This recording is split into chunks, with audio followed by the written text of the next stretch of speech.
welcome. My name's Susan and this is the Crafty Dragon podcast, where I talk about mostly knitting but all the crafts I've managed to squeeze into my life. I'm coming to you from southeast London and I'd like to give a very big welcome to all my returning viewers. Thank you so much for coming back and viewing again, and I'd like to give another big hello and welcome to all my new viewers, to anyone who's watching for the first time or just randomly found this episode. Hello and welcome to you all. It's lovely to have you here.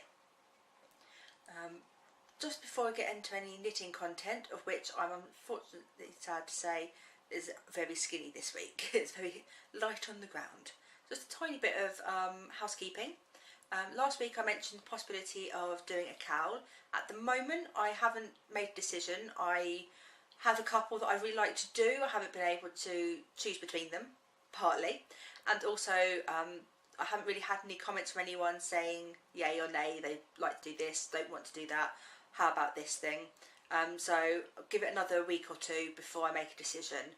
So that would be a really good point if you'd like to come and join our Ravelry group. Under the same name, the Crafty Dragon podcast. You can come and join. I'll pop up a thread about the cowl and see if anyone's got any ideas. For more information about what I had as ideas, you want to watch the end of last week's episode, which I think is called Ghost Socks. Other than that, I have no more housekeeping, other than the observant amongst you, or those of you who have watched previous episodes, will notice I haven't got my glasses on. This could cause a little bit of clumsiness because I obviously wear glasses all the time, so the camera at the moment is a little bit fuzzy on me. But this is because this is something like the 6th time I've tried to record this episode, and every time I was blinding myself with the glare back from my glasses, and it was starting to bug me a lot. So whilst we do have this delightful sunshine, and I'm so glad that it's warmed up, that it's not rainy and horrible, it is presenting problems with filming because I'm just all I was getting was like glare all around here. So unfortunately I'm going to be a little bit fuzzy. Well, the camera's going to be fuzzy to me, not me to you. Just for this episode. Hopefully it won't be quite so bad, or I'll find a better time of day to film at for next week. But that's it for housekeeping. On to all the knitting and crafty goodness. Unfortunately there isn't much, as I said, because this week I've managed to finish test knitting pattern 2, and I am past the heel on test pattern number 3, which as far as I'm aware is the last one I'm test knitting. I will be getting off all the details about test knitting pattern 2 to the designer, Jessie Marie Makes, later today, and hopefully in the next couple of days I should have test pattern 3 sorted, ready to photograph and send off to her. As I said, I'm past the heel on that, so it shouldn't be too long now, and which means that next week I might have things that I can show you as works in progress or potentially finished objects, who knows. This week, other than the test knit socks, I have done a very little bit of knitting on my Cozy Memories blanket, which I've got here to show you. So if you've watched previous episodes, you'll know that the last one I did was this one here. It was just a commercial yarn, Mondial Chow, in the sort of orange and pink colour. There's a very hot pink stripe here, followed by a very sort of bright pastel orange there, which is obviously contrasted by the dark sort of maroon, I think I'd say that's maroon, that's the dark colour going through. So this one is the one I did this morning at our knitting group's knitting breakfast. Every once in a while we go, I think we should have a knitting breakfast meet up, and everyone goes, yeah, I think so too. So these days we go to the cafe where we normally have our knit night, because obviously the cafe is open during the day as well. And we used to go to a pub which had lovely breakfasts, but unfortunately they've sort of changed hands, changed management, and the food isn't quite so good, it's not so sorted, it's just not necessarily the best place anymore. So we go to this cafe, and that's perfectly fine, lovely food.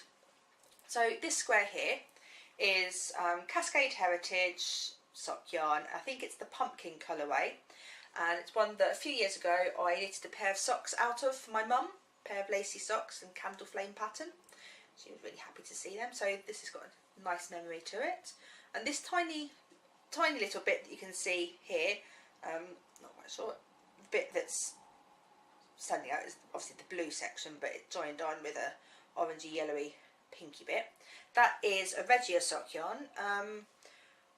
Don't think it had a colourway name, just numbers, but that will eventually, as you can see from this leftovers here, have lots of other colours. We have the green come in, you'll actually be able to see the yellow and the orange and the pink when they come through.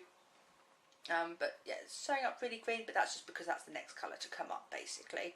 If I try and open it up a bit, you should be able to see some of the other colours. So that's really all the knitting and crafting that I can show you this week. I have, on sewing side, had a look through a few patterns for a top or a dress to make out of the butterfly fabric that I showed last week. I haven't yet actually chosen a pattern. I haven't like gone, yep, that's the one.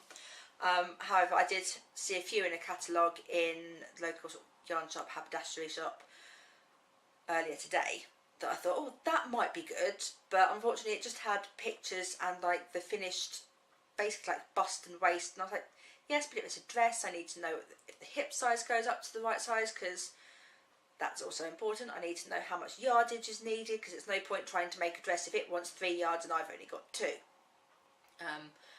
So I've taken a photo of the pattern numbers and the picture so I can go and check online. I think it was Simplicity Patterns. It was a Simplicity catalogue anyway. I happened to see something. See one of the big patterns, not an indie pattern designer or anything. So I have some ideas for that butterfly fabric at least. I can't remember if I told you last week or not, but I think I found the pattern to use for the orange fabric that I'm going to turn into a skirt, which is probably the same pattern that I will use for the Star Wars fabric, and that is the Paris skirt. I completely forgot who the pattern designer was, but it's, as far as I'm aware, it's an indie pattern designer. It's not so much a pattern, it's more of a recipe. It's a measure yourself here and here, draw out a piece like this shape using those measurements, measure yourself here and here, and things like that. And from what I can see, I have all the other bits it says other than the fabric. I have the interfacing, it says, I have the elastic, it says, and that's pretty much all extra that's needed. But I found it through a Pinterest link which had a pattern hack for putting pockets into the skirt, which I'm definitely going to do because, hello, pockets. Always a good thing. Sorry, it's really hot. I just need some water. Yeah, it's been unseasonably hot, which is lovely, but it's causing problems wardrobe wise and staying hydrated wise. So yes, it's Paris skirt. It's a simple knee length skirt pattern. Hopefully I'll be able to sort that out and it won't take too long to sew up. As far as I can remember, it's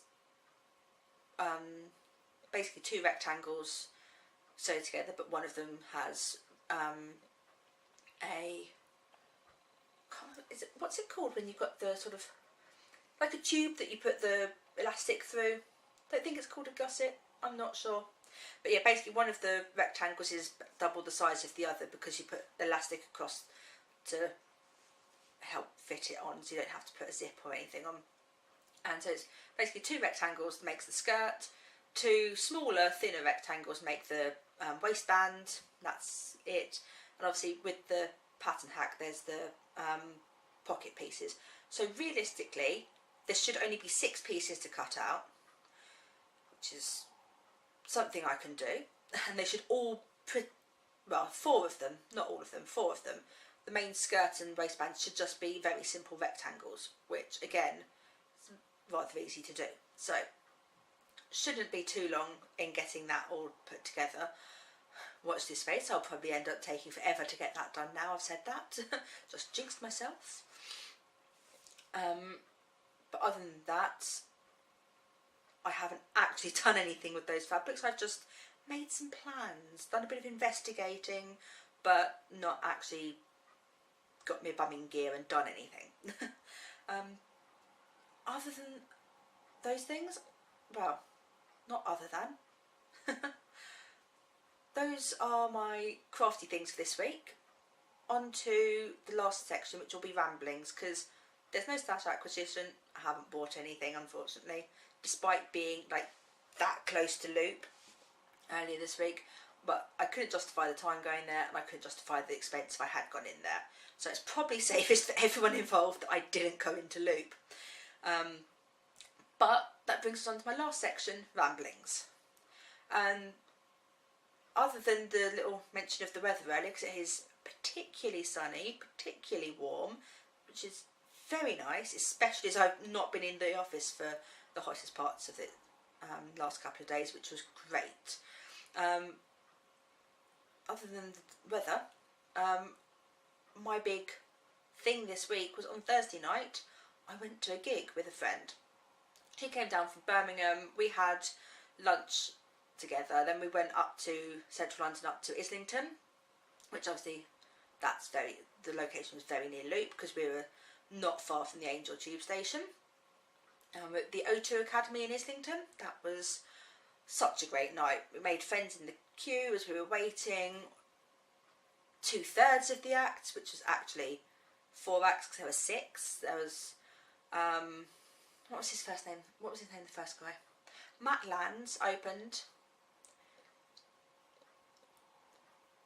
I've always been told if you can't say anything nice, don't say anything at all. It's not that I wouldn't say anything nice about him. I can't remember anything about him other than that he was there. Then there was Gary Quinn. He is an Irish country singer and he has won quite a few awards for his music, and he's just generally a lovely guy, really talented, and great fun with him on stage. After him was Stuart Mack and Dean Roberts. They were fun. I find them far more fun live than on CD. I'm sure that's something other people have found with other bands. They were good fun. They had great stage presence. They were a fun time. After them was Jen Bostic. She is from America and she started off the American half of the night basically. She was really sweet. Her song Jealous of the Angels went to #1. I'm not sure if that's #1 like the charts #1 or if it was #1 like country music charts. But she's had a #1 hit, whichever way you look at it, and that was great. After her, the first 4 acts had really short sets to be able to fit in to the time schedule. After her was The Life of Riley. I have seen them a lot of times before. I've seen Gary Quinn quite a few times before. Stuart Mack and Dean Roberts, I've seen them once before, I think, maybe twice. Life of Riley, I forget how many times I've seen them, but not as many times as my friend has. They were great. They had a 45-50 minute set. They were second headliners / the top opening act, the kind of thing. They were great. Such good fun. Really great banter on stage. Really great music. It was just wonderful. And then after that was Christian Kane. He was the headlining act and had the longest time of again about 50 minutes or so. Would have been longer if there hadn't been so many people, and he was on fire. It was great, so on point, and just took me back to being 2021 when I first, well actually no, I was 19 when I first saw him on stage. So good. If anyone's wondering why the name sounds vaguely familiar, he's also an actor. The 3 I think biggest things that you'd know him from would be he played Lindsay, the one of the lawyers in Angel, the series, the spin-off from Buffy. His character worked for Wolfram and Hart, and he had the evil hand after a while. His hand got cut off in an incident and it got replaced, and it's the evil hand. Although was it the left hand? I can't remember. What a shame. I might have to go back and rewatch. It's not like I don't have the DVDs. He also, a little more recently than that, played Elliot Spencer in Leverage, where in one episode he did actually get to sing his own music, and that was great. I have that single too. I think I have every album and single that he's ever put out, which actually isn't that many. And most recently, I'm pretty certain it's most recent role. He was Jacob Stone in The Librarians on TNT in America, and again that was fun. But I know him first and foremost from Angel and from being on stage for his music. That was great fun. I was a little bit worried because there'd been one gig I saw, I think it was either the last one or the second to last one, where wasn't quite as good as I'd remembered, wasn't quite so fun, but this one, oh my lord, it was on point, on fire, so good. Had such a great time. Took me back to being, as I said, 19, took me back to the reason why I love going to gigs, why live music is so good, and music in general is such a big important part of my life as well as crafting. And yeah, it was just amazing. And one lovely thing is when we were driving out of the car park just around the corner from the O2 Academy, because yeah, we'd driven there for various sundry reasons, as we were pulling out of the actual exit of the car park and turning round, that is the backstage entrance exit of the O2 Academy. And who were walking out? Christian Kane and The Life of Riley. So before I knew it, my friend had pulled her car, put the hazards on, jumped out the car, gone over, because there was a crowd of people around them as well, and had a chat. And Riley from The Life of Riley actually remembers her. He knows her by name, and not in a creepy, oh my god, it's this person again. As soon as he saw her, he lit up. He was like, oh Cassie, it's lovely to see you. Her name is Cassie. Sorry if you didn't want that put out there, I will bleep it out if you want. But he was so happy to see her, gave her a big hug. We took some photos. I saw Christian coming over, probably actually to get Riley out and away because they were supposed to be leaving site.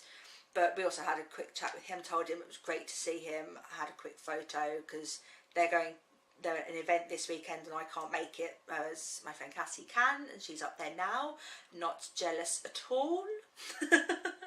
Hope you're having a great time there, or rather, by the time you see this, hope you had a great time, because I know there's a gig tonight. I'm recording on Saturday, it'll be uploaded on Sunday.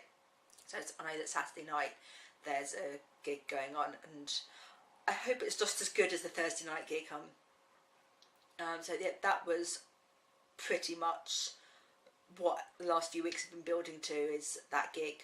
I did have my knitting with me, but I didn't manage to do any in the queue because I was just talking to people. I was making sure we had food. My friend has some mobility issues, so I was going back to the car, getting out dinner, putting stuff away in the car, that sort of thing. And that was amazing. That was such a good night, as you can probably tell by the fact that I've rambled on about this probably longer than the entire crafting section of this crafting podcast. Sorry. But yeah, that's been my week. I hope you've all had lovely weeks, or if it hasn't been lovely, it's at least not been awful. If it has, I'm sorry, and I hope the next week's better. But to all of you, have a lovely week coming. I'll see you next week. I hope you get all the crafting done that you want, and I hope you just have a generally lovely week. Bye.